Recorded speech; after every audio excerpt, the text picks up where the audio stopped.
ফুফাতো বোনের বাসায় হাজির হলাম দুই বন্ধু। তো কি কি করলাম দেখতে হলো ফুল ব্লগটি দেখো।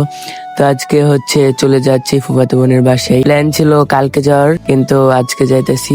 অনেক দূর রাস্তা, আর আমাদের সাথে কি হয়েছে দেখতে থাকো, তাইলে বুঝতে পারবা। তা ভিউ এনজয় করতে করতে আমরা হচ্ছে সোজা সোজা চলে যাচ্ছি।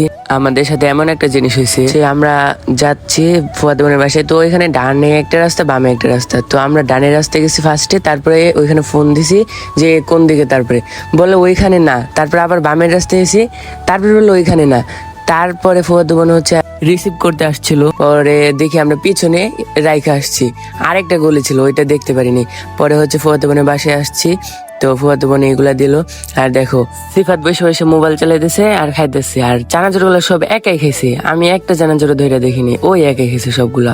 কি বলবো, আমি শরবত খাইছি, দই খাইছি আর একটা আম খাইছি, আর কিছু খাইনি। তারপর আমি হচ্ছে মোবাইল চালাইছি কতক্ষণ, পরে ওর সবগুলো চানাচুর খাইছে। ওর নাকি চানাচুর গুলো খুবই ভালো লাগছে। ও বলতেছে যে আমার কাছে চানাচুর গুলো খুবই ভালো লাগছে। আমরা সোজা সোজা ছাদে চলে আসছি।